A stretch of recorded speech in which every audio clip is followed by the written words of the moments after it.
कांग्रेस, जिसका कभी यूपी की सियासत में ऐसा दबदबा था कि लखनऊ से लेकर दिल्ली तक सत्ता की चाबी उसके हाथ में रहती थी।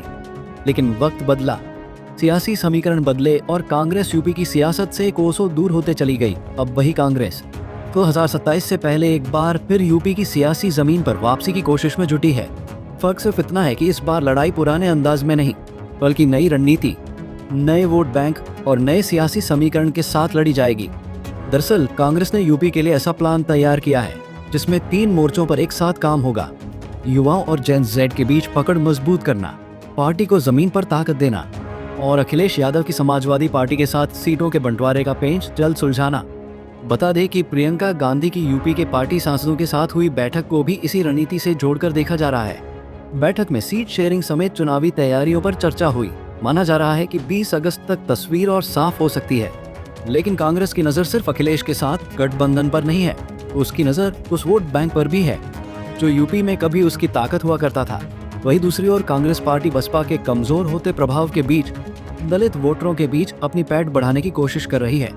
अम्बेडकरवादी नेता राजेंद्र पाल गौतम को यूपी का प्रभारी बनाया जाना इसी रणनीति का अहम हिस्सा माना जा रहा है। इसके साथ ही संगठन में भी बड़े बदलाव किए गए हैं। अभिषेक दत्त, कुणाल चौधरी, जगदीश चंद्र जांगिड, वरुण चौधरी, संजीव आर्य और अब्दुल हन्नान को नई जिम्मेदारियां दी गई हैं। यानी कांग्रेस का संदेश साफ है, 2027 सिर्फ चुनाव नहीं, यूपी में सियासी वापसी की परीक्षा है। खैर, अब सवाल ये नहीं कि कांग्रेस कितने सीटों पर चुनाव लड़ेगी, सवाल ये है कि कांग्रेस कितनी ताकत के साथ मैदान में उतरेगी। क्या अखिलेश यादव के साथ गठबंधन कांग्रेस को वो जमीन देगा जिसकी उसे लंबे वक्त से तलाश है? क्या दलित वोट बैंक में सेंध लगाकर कांग्रेस अपना खोया आधार वापस हासिल कर पाएगी? और क्या जेन जेड के सहारे पार्टी यूपी की नई पीढ़ी से अपना कनेक्शन जोड़ पाएगी? क्योंकि इस बार कांग्रेस सिर्फ सीटें जीतने की तैयारी नहीं कर रही, वो यूपी में अपनी सियासी कहानी का अगला चैप्टर लिखने की कोशिश कर रही है।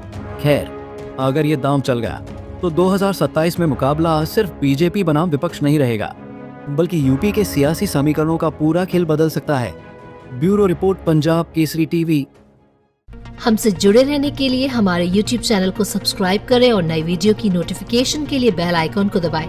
अगर आप ये वीडियो Facebook पर देख रहे हैं तो लाइक जरूर करें और ज्यादा से ज्यादा शेयर करें। धन्यवाद।